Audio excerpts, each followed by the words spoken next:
Manchmal wisst ihr einfach nicht, welche Farbtöne ihr zum Bemalen eurer Miniaturen oder Brettspielfiguren benutzen sollt? Oder ihr habt das Gefühl, dass eure Farben einfach nicht gut zusammenpassen?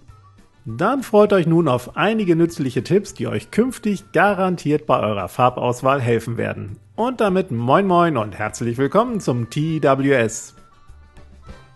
Zunächst eine wichtige und generelle Info zu Acrylfarben. Acrylfarben sehen im getrockneten Zustand immer anders aus als feucht. Das liegt an den Acrylbestandteilen selbst, die zunächst nämlich weiß sind. Erst beim Trocknen wird das Acryl dann transparent, wodurch der Farbton ein wenig nachdunkelt. Eine getrocknete Acrylfarbe ist also immer dunkler als im nassen Zustand. Und wenn ihr beim Anmischen von zum Beispiel einer Geländegrundierung zusätzlich noch Holzleim zum Versiegeln beimischt, wird der Farbton durch dieses Weiß zunächst natürlich noch heller. Zwar wird Holzleim beim Trocknen dann genau wie Acryl auch transparent, bis dahin sieht die feuchte Farbe aber noch deutlich heller aus. Tragt daher zum Beispiel auf den Deckeln eurer Farbbehälter einen Tropfen Farbe auf, damit dieser trocknen und euch dann eine genaue Referenz für den eigentlichen Farbton geben kann. Zum Auswählen von Farben bzw. Farbtönen gibt es zahlreiche grundlegende Tipps, wie zum Beispiel den Warm-Kalt-Kontrast auf dem klassischen Farbkreis. Oder das Verwenden von reinen Grundfarben mit Komplementärfarben oder.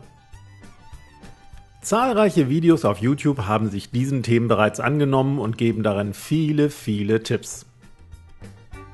Ich möchte euch daher nun zeigen, was ihr machen könnt, wenn ihr bereits ein oder zwei passende Farben fix für ein Projekt ausgewählt habt und euch nur noch ein paar weitere passende Farbtöne fehlen.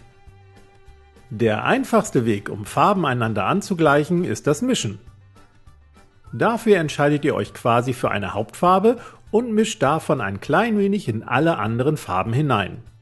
So nähern sich nämlich alle Farbtöne automatisch einander an. Am besten funktioniert das, finde ich, mit einem hellen Grau oder Sandton. Solche neutralen Farbtöne brechen nämlich andere Farben nicht zu sehr, als würde man als Hauptfarbe einen knalligen bzw. kräftigen Farbton verwenden. Auch ein Wash, der nachträglich auf alle Grundfarben aufgetragen wird, hilft, die Farbtöne darunter einander anzugleichen. Denn ein Wash wirkt dann wie ein Filter, der sich über alle Farben legt und somit ein optisches Angleichen bewirkt. Wenn ihr also Washes verwendet und vorher beim Malen denkt, die Farben passen irgendwie nicht so gut zusammen, dann wartet das Auftragen und Trocknen eures Washes ab. Dann sieht's nämlich garantiert anders aus. Und solltet ihr ganz arg zweifeln, bemalt einfach erstmal eine Testmini mit den Farben und eurem Wash. Eine weitere Möglichkeit, um harmonisierende Farbtöne auszuwählen, sind entsprechende Vorlagen. Spätestens seit dem Ninjon-Video zum Color Cube sind solche Vorlagen ja im Tabletop-Hobby angekommen. Jede Karte bzw. Zusammenstellung zeigt stets eine Handvoll Farbtöne, die prima miteinander harmonieren. Auch wenn sie teils auf den ersten Blick deutliche Kontraste beinhalten.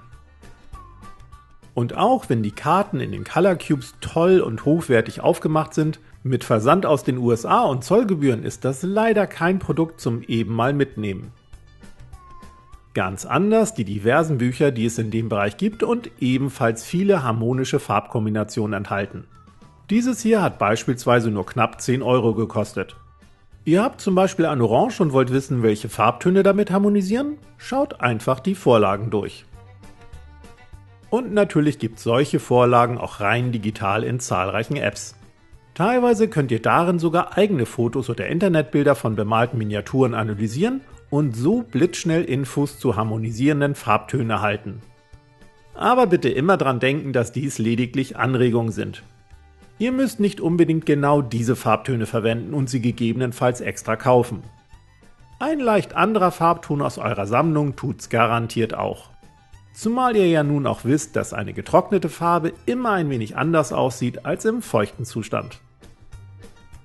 Übrigens, wer das Malen mit harmonischen Farbkombinationen direkt mal ausprobieren möchte, dem empfehle ich einen Blick auf die 5 Paints Challenge von den Dysonauts. Auf deren Instagram-Account stellen Piwi, Phil und Co. nämlich alle paar Monate 5 neue Farben für euch als Inspiration vor, mit denen jeder sofort loslegen kann. Mehr dazu auch in deren Cantina-Podcast vom Juli 2024. Falls ihr noch Tipps zum Auswählen von Farben bzw. Farbtönen für die Community habt, schreibt sie gerne in die Kommentare. Ansonsten wünsche ich euch viel Spaß beim Malen und wir sehen uns am nächsten Freitag. Bis dann!